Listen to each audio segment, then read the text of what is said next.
get excited about science and what it means. What were your first steps that you took to get where you are now?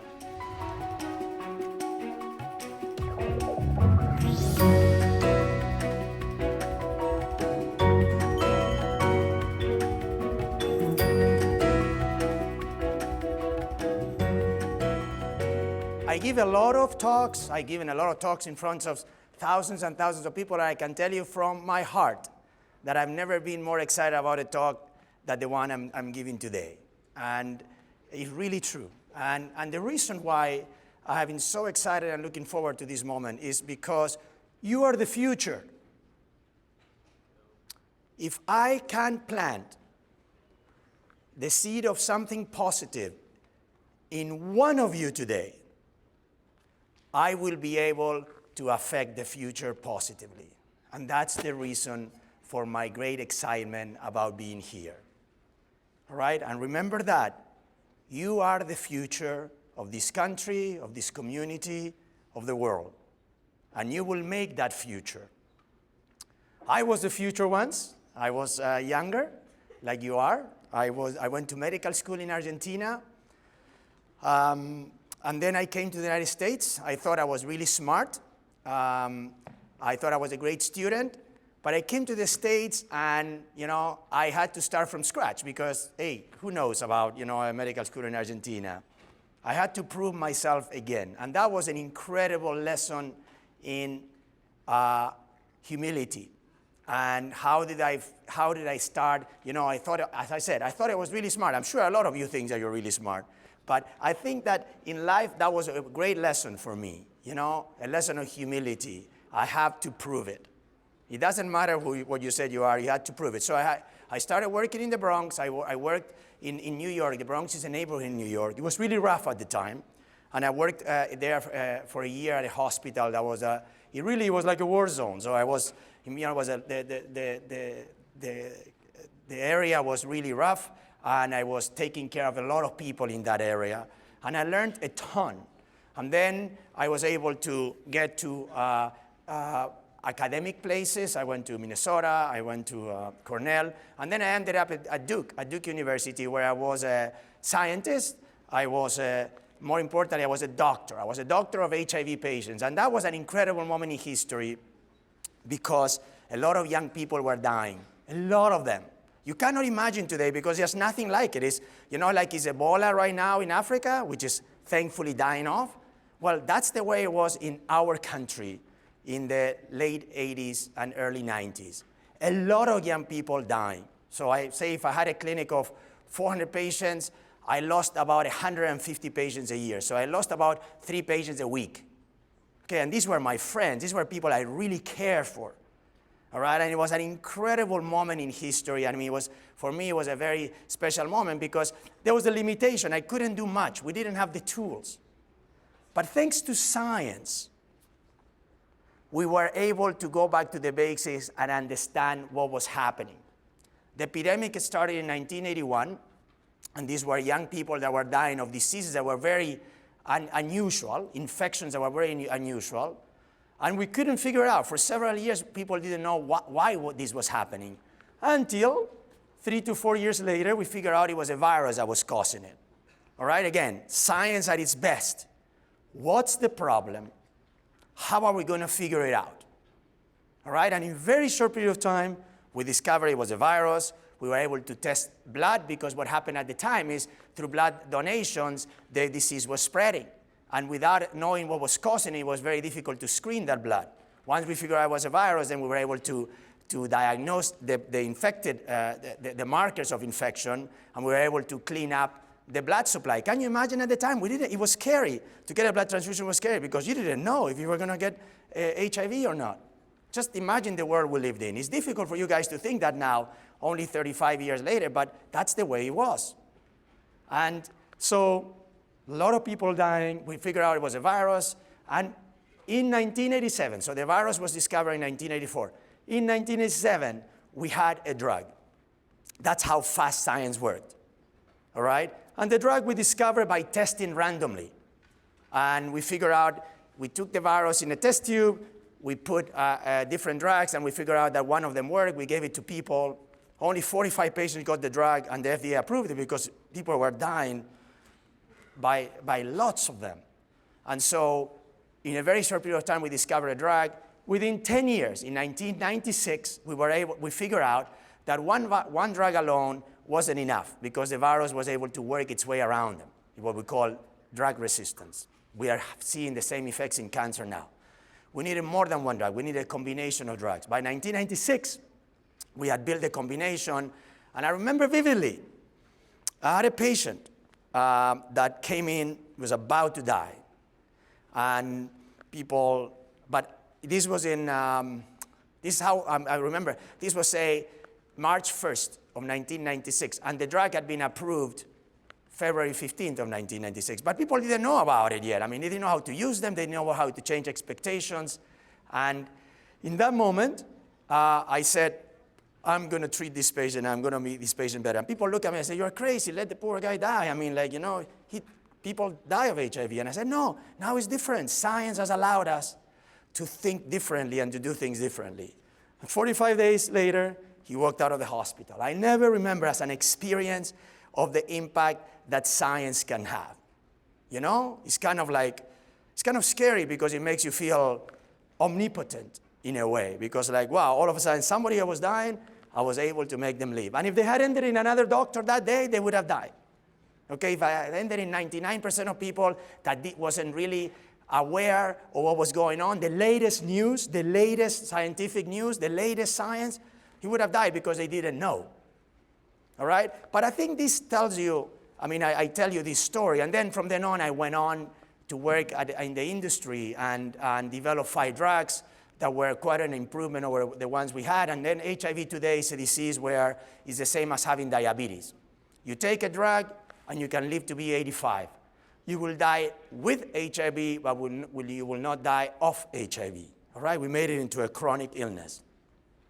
So that was science at its best, I would say.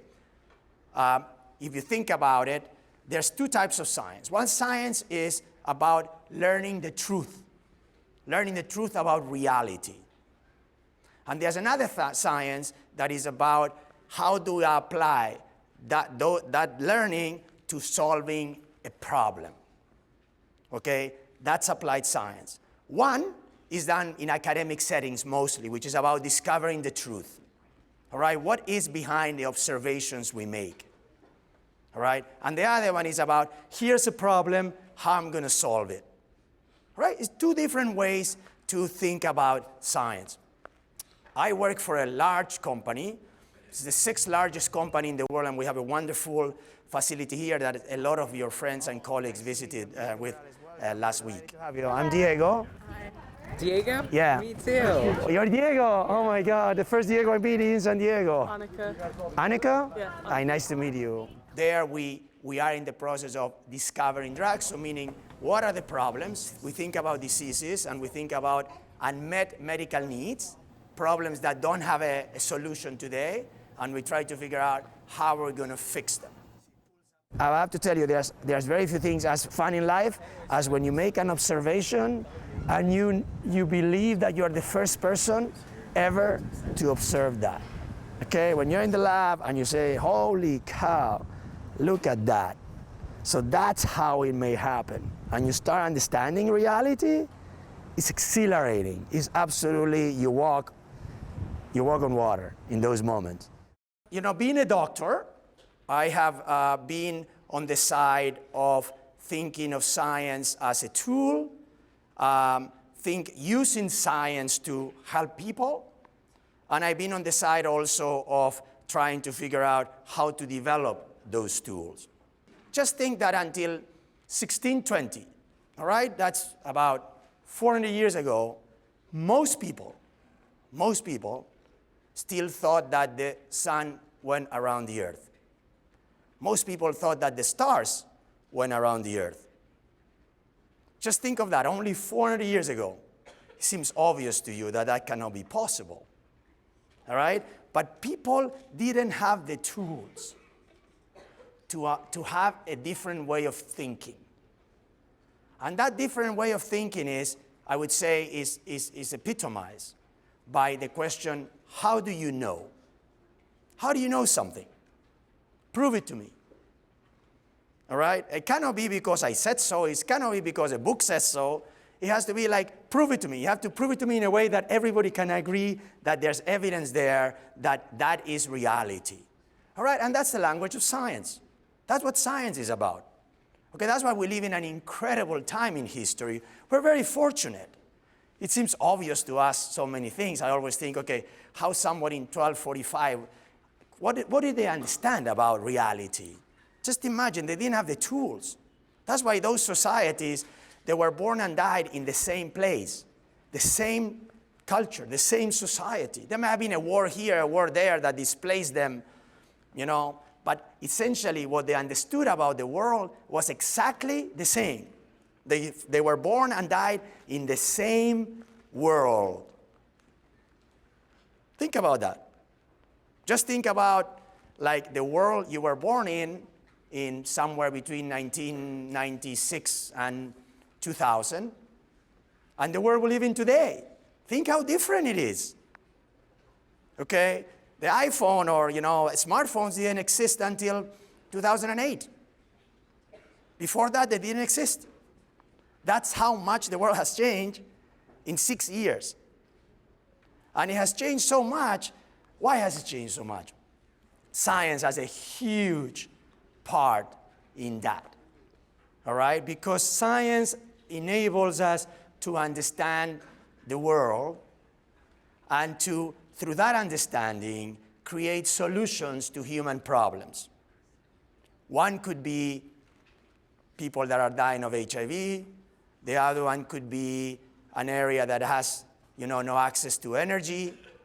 The other one could be how to create better communications tools that are less expensive and more precise. The other one could be how could we put rockets in space or satellites in space at a much lower cost. All of those are human needs that are addressed by science. And so science is essentially using all those tools. So I personally think that science is an unbelievably rewarding space. And it's very broad. It's extremely broad. The applicability of science. If you think about everything you do, your shoes, your shirt, everything you're wearing, how you're talking, this room, most of it is based on scientific principles and discoveries. Everything you do in life, really, think about it. And so you would be in the possession of the means, of the tools to understand that world and make it better. All right, and that's the reason why I love science. How did I get here? All right, because I was where you were, and maybe a little bit of a story. I came to the States, as I told you, and I always wanted to help people. That's why I went to medical school. I felt that helping people was my call, my mission. And I thought that being a doctor would be a great way of doing that. And I have to say, like being a doctor or being a teacher or being a nurse or being a healthcare provider or being an educator, I think that those are professions that are extremely rewarding in that you are directly helping other people be better. Be better because of their health, be better because of their education. All right, so they're unbelievably rewarding professions from the standpoint of what you get by helping others. So for me, that was my call for medicine. But then I discovered that science was pulling me, understanding more about the world. And as I had mentioned to you before, when you are in a lab and you make an observation, you're on your own. Sometimes, often it is as late at night that you end up making an observation, and you're there in that room by yourself, and you are in the presence of truth. It comes to you. Woof. All right, you're observing it, and all of a sudden it comes to you. That moment is like, wow, I understand one part of reality, and I may be the first person to understand that because I'm here in front of that reality. It's an exhilarating moment. It's an exhilarating moment. So I can totally see why so many people have such passion for science, because that moment of you and the truth, the intimacy of you and the truth is absolutely unique. But as you think about the world and you think about your choices, I would say to you that there are several elements that are really important to make you successful. Although success is not a term I really like, because some people, I would say happy and productive. And I would say the best success one can have as a human being, and it took me a while to understand this, and I have a few white hairs in the process to learning that, is for you to be a positive influence to the people you encounter in the world. For you to be a positive influence in the people you encounter in the world. Right? If you can do that, you've succeeded. No matter if it's one person, 10,000 people, 1,000,000 people. You being a positive influence in the world. And there are elements that are important for you to do that. Of course, studying is important because it gives you knowledge, and the knowledge is a foundation, is what you stepped on. Without knowledge, you don't have any basis, all right? We need a foundation of knowledge. But that's all studying gives you, okay? It's a foundation. There's many other elements that are really important. One is thinking, and thinking critically. And a great way to think critically, guys, is to talk about things and to disagree, all right? That's really, really, really important, because that's what forces you to understand other people's perspectives and other perspectives that challenge yours. And then it allows you to by thinking through them, present a compelling case to support your position, all right? That process, that wiring that goes on in your brain as you have, difference of opinion cordially with other people is a critical element of success in life. Because when we look at people, right, a company like Johnson & Johnson, we're looking to hire people. We hire 125,000 employees around the world, around 50,000 in the United States. Okay, what happens when those people come to you? What happens when I get a CV? I get people, CVs every week. I get lots of them because a lot of people are applying for jobs. And what are those elements that are important? The knowledge, okay? The basis is key. I mean, it's not key. The basis is a starter. The knowledge is a starter, but it's not the end. All right? The elements that make people really successful in organizations, in society, are more about, I always say, there's a lot of smart people in the world. So it's not the smartness, it's your emotional smartness.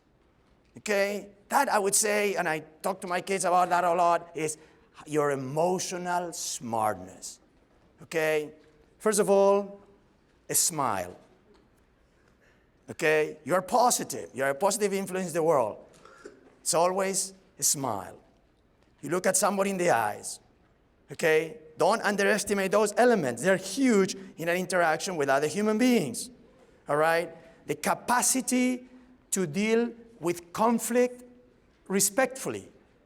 That's another huge element in life, in success. And one has to work at it, okay? I had to work a lot at it because I got really mad.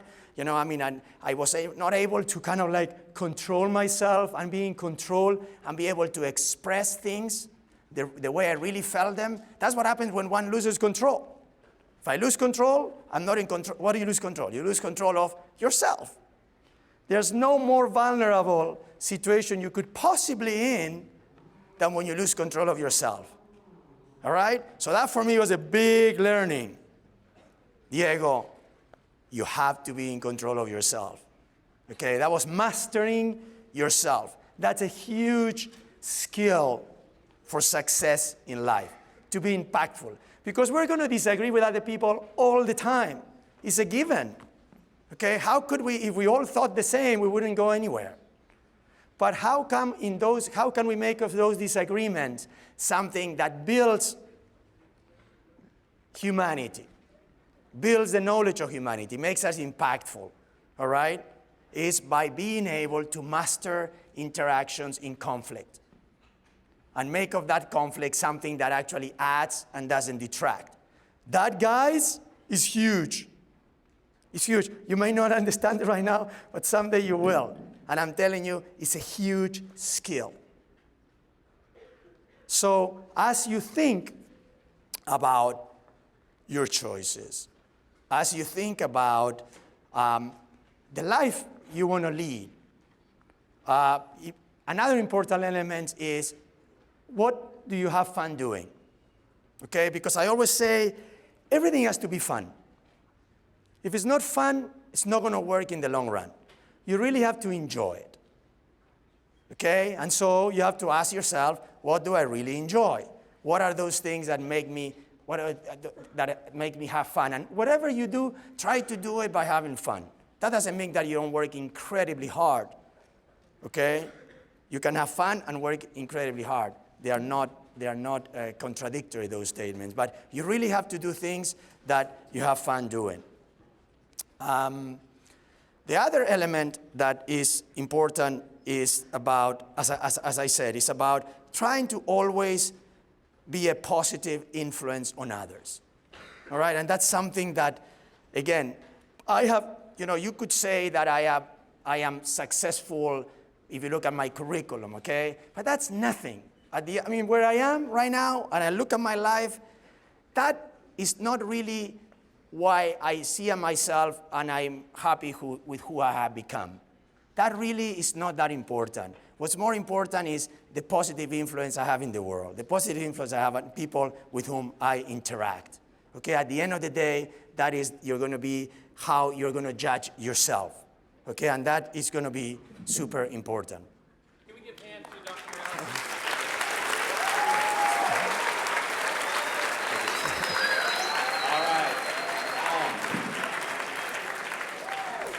I'm Brianna Jallo, and I go to SET. What are you trying to do with your research right now, and what are you trying to accomplish? We are working right now on several areas.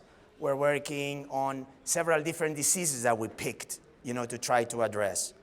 One of those diseases is Alzheimer's disease. We're trying to, when people have Alzheimer's disease, they have dementia, all right? And that dementia means your cognition, your capacity to think, remember, have a life, goes down, declines. What we're trying to do is slow down the decline of that deterioration, right? It's really tough because what happens in Alzheimer's is a lot of your cells are dying, and it's really difficult to replace cells in the brain.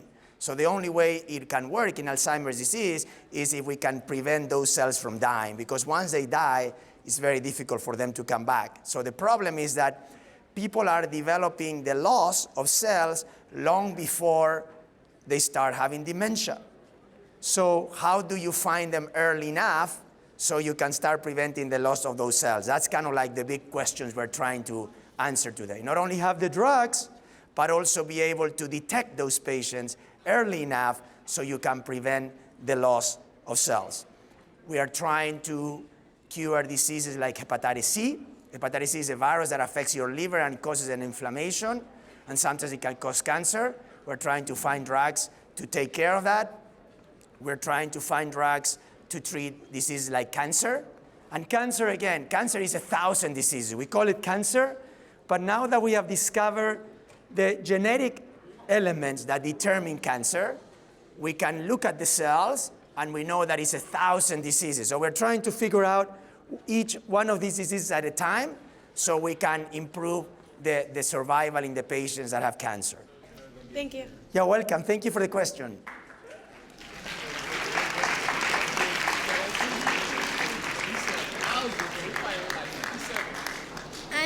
My name is Cameron Ransom, and what advice can you give to people wanting to pursue a career like yours? First of all, believe in yourselves is very important, and think big, okay? Start small, but think big. I always say, think big. And thinking big means that try to really think that you can be that person. Any of you can be like me. Any of you can be my boss. And I mean it. All right? Any of you can be my boss. but it's just you have to set yourselves to work hard and do it. And we live in a country, we're very privileged. I come from a country that is not like this one, all right, where working hard and being really good doesn't guarantee success, all right? But we live in a country where if you work hard and you're good, most people do well, okay? So effort, perseverance, sacrifice is really important. And the other element, and I know it's hard, I have children your age too, one thing that is a really important value is called delayed gratification, okay? Delayed gratification means that I want to feel good right now, all right? So I want to feel good right now, and I don't want to feel bad right now. Delayed gratification means I can feel bad right now, means I'm sitting down and studying for 5 hours because I want to feel good 10 years from now. That's called delayed gratification. That's a very evolved way of thinking for a creature like ours, okay, human beings. That we've been, you know, we've evolved to have immediate gratification. I want it now, okay? It's not like, wow, it's okay that, you know, my butt is sore for 5 hours today because you know what? 10 years from now, I'm going to get the rewards. But you will, and that rationalization, that tolerance of sacrifice is what, at the end of the day, makes success. I know it's hard, guys, but it works. It really works. And I spend a lot of time sitting down and saying, what am I doing here? I really want to go out and play with my friends, okay? But I didn't.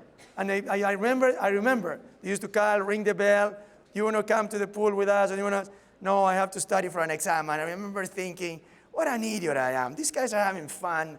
And I mean, you know, by myself, you know, in this dark room studying. And I was like, what are you thinking, Diego? You're crazy, go out. But I was like, no, I need to study because I need an exam and I want to do well. And that now, I am reaping the rewards of that moment, okay? But at the time, it wasn't easy. It wasn't easy, guys, because I wanted to go out and have fun, okay? But that element is critical for long-term success. Thank you for your question. Thank you.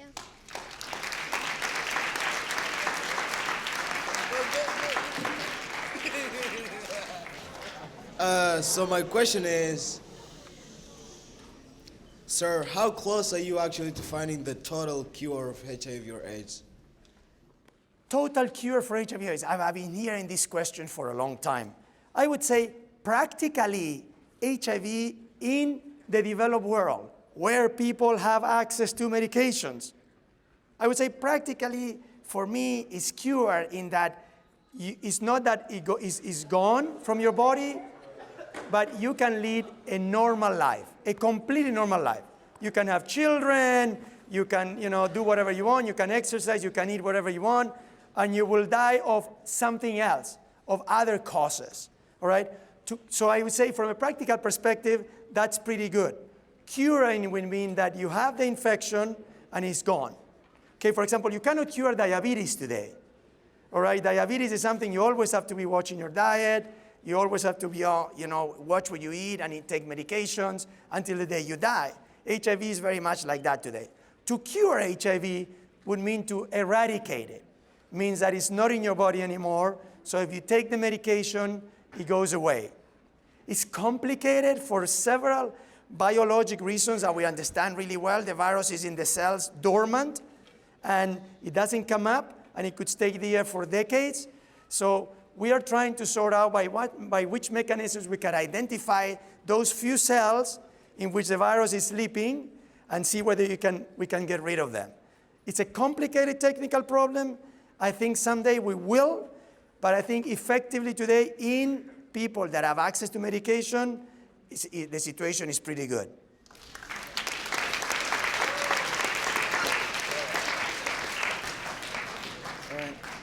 All right. Do you test your research on certain patients depending on your research? When you do research in medicine, what happens is that you have to first come up with, the foundation for the drugs of the future, and you do that in the test tube, okay? And there are many different mechanisms by which you can have an idea what the drug may be doing once it gets into multicellular organism or multi-organ organism. And then the next step is you go into animals. And you go into animals to try to predict what's going to happen once you go into a mammal, for example, right? And you do all those things to lower the risk when you go to humans. To lower the risk that something really bad is going to happen when you go to humans, okay? And then you conduct studies in humans, those are called clinical trials. And there are different stages of clinical trials. You have the phase 1, called phase 1 clinical trial. Is the first time you go into a person. You give them one dose or a few doses, and you watch them closely, and then you try to figure out what is the dose, because you don't know what the dose is for the person. So you have to give different doses called escalating doses. That's a phase 1 trial. Phase 2 trial is you try to figure out whether the drug has the intended effect. Say you wanted to take care of blood pressure, and then you can see whether indeed the drug lowers blood pressure. And the last step is called phase 3 trials that are done with huge statistical power, so you can demonstrate unequivocally that the drug is safe and effective.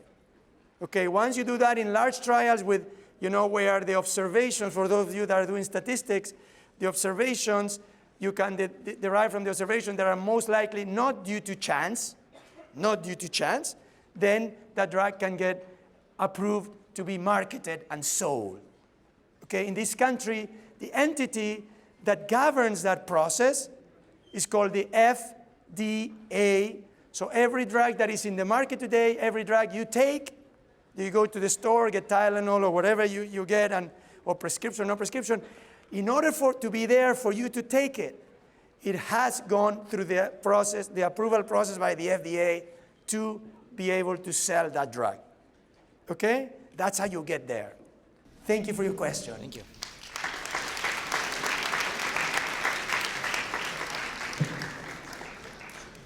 From your experience, how do studies funded independently differ from those funded by larger corporations?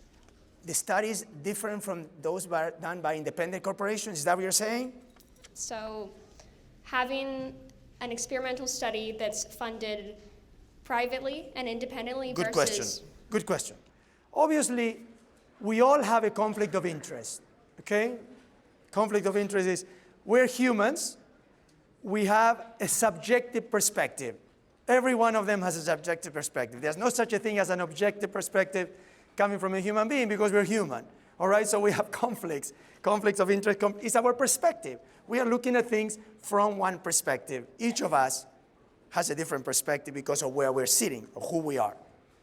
So when a company does studies, of course, they would like those studies to be positive because they're investing a lot of money, and they would like those studies to be positive. And so therefore, they are naturally biased to try to find something positive in those studies. Okay? So in order to control that bias of an observation that will be slanted and is not going to be objective, there's a process that exists. Part of that process is the conduct of those clinical trials and how those clinical trials are set up. Because if I told you that this drug works, my mom has cancer, this drug works. How do you know? Oh, because a friend of mine took the drug and it worked. And I'm like, okay, what does that have to do with the drug that works or not? I don't know. That doesn't answer the question whether the drug works or not. I have to prove it to you, remember, by the scientific method. The scientific method is a method that allows me to answer a question in a set of circumstances that are standardized. Okay, so the subjects that are going into that study have to be very similar. So I'm comparing apples and apples. The study has to be blinded, so nobody knows what medication or what intervention they're receiving. Has to be blinded not only to the patients, but blinded to the physicians, because otherwise the physician can also be biased. All right? So you have double-blind trials, double-blinded, that have certain endpoints that are validated by many different processes. And so there is a standard by which you can say that a drug works or not. And then there's independent reviews, okay? we have to prevent any malfeasance or misbehavior. We have independent people that come and analyze what we do. All right? So we try to abide by very high standards. By the same token, when you look at all publications of scientific work, all right, about, I would say over time, I would say about only 40% of them can be replicated. All right? So that means that even in the academic world, that people don't have a direct financial incentive like someone working for a company has, but they have other sets of conflicts, other sets of conflict of interest, because they are interested in having something that they can publish. All right? And sometimes, you know, they have an observation that is really limited, but they make a very big deal about an observation that is limited, that has not been reproduced or repeated a lot to make it robust. Robustness is a sign of good science because it can be replicated. Okay, and that applies to everybody. Us, a big company, academics, everyone. What were your first steps that you took to get where you are now? The first steps, I'm just trying to think about it figuratively and literally, all right? I would say a big step I took is I was thinking big and I wanted to go far, okay? I could have stayed in Argentina. I was a very good student. I knew the people. It would have been relatively easy for me to be in Argentina as a doctor and be successful by whatever means that is. But, I wanted more. I wanted the best. I wanted to be in the best place. I wanted to be the best I could be. And I knew the United States was the best place to get a medical education. And, that I would say was the most fundamental decision I made in my life that really was, life is full of forks, guys. Okay, we walk on the road, the road less traveled. I'm sure a lot of you have read the poem, but that's what it's about. It's forks in the road that, we take one or we take the other one. And in that case, I would say the fork that was the most meaningful fork for me in my life was about the decision to come to the United States. And it wasn't easy. I was alone. Many nights, I cried. I was sad. I was away from my family. It was a huge effort. As I said, I lived in a very rough place. It was challenging, but what kept me going was the belief that was going to take me to a better place. So suffering and sacrifice can be tolerated in the context of looking far away. If you look just at here, I feel terrible, I'm far away from my parents, and if you look at that moment there, then I should have gone home because it was really hard. But I kept thinking, no, this is a means. This suffering, this sacrifice is a means to go where I want to go. That's the only way you can do it. If you just think about the pain at that moment, we will all bolt because it's hard. But the inspiration for us is that goal, that we have set for ourselves. And that's what gives us the strength that you need in those moments. Thank you.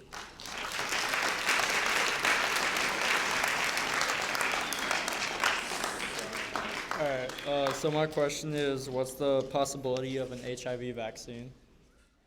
We've been trying to, and I worked myself on, on trying to work on an HIV vaccine when I was doing research in the lab. It's possible. It's tricky in that, from a technical perspective, the virus survives by changing so much and by developing the mechanisms that allows us to hide from our immune system. So the immune system doesn't recognize it, all right? It's very, the way that it works, viruses essentially are, a piece of nucleic acid, either RNA or DNA, surrounded by a membrane, all right? And that membrane, in the case of HIV, has a lot of sugars on it, sugar molecules on it, okay? That allows us to be more difficult to recognize to the way our immune system works, okay? But we are working on ways of, there are some people, some patients that have antibodies that are able to neutralize their virus, okay? You know, one interesting thing in science, very interesting thing in science, is the oddities. Not the normal, but the oddities. So that one patient that is able to neutralize their virus out of millions of patients, that patient has a very interesting answer for us from a scientific perspective. And that's how we have to focus on those abnormalities, because they open clues for how it could be done. So I would say by 2030, we will have an HIV vaccine. But it takes time. Thank you for your question.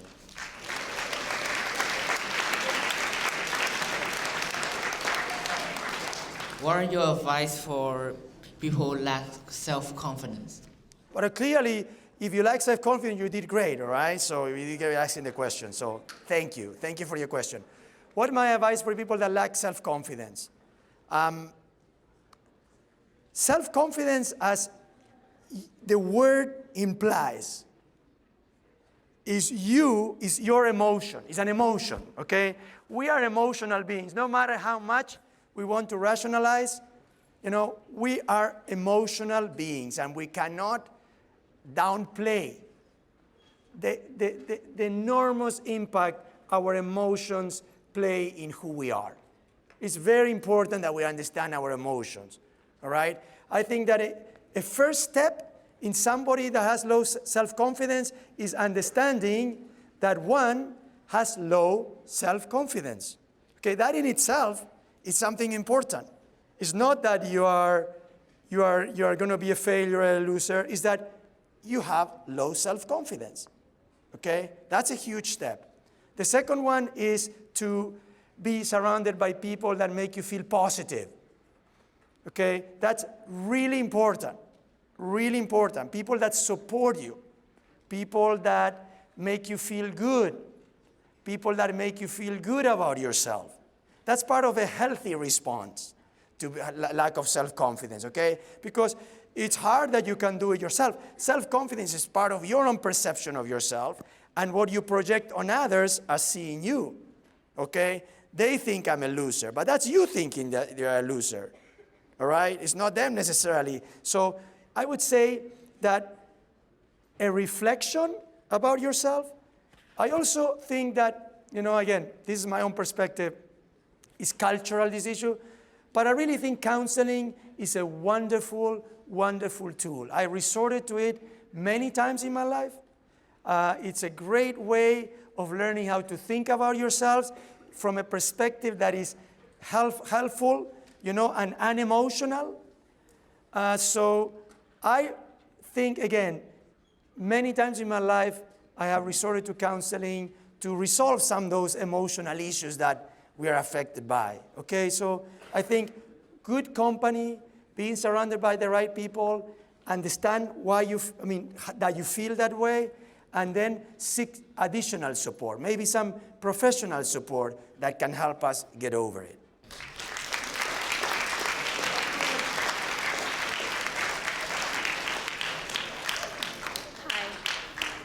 So my question is, are you happy with what you do? Ultimately, that's the ultimate question, all right? That's the only question that matters at some level, especially if what makes you happy is good. Because there's some bad people that are happy doing bad things, okay? So if you're happy doing good things, that's a good answer. I'm very happy doing what I do. I'm very happy. I'll tell you what. I would say probably this is one of the happiest moments that I've had in a while. I'm a happy person. But I would say being with you guys here is one of the happiest moments I've had in a long time.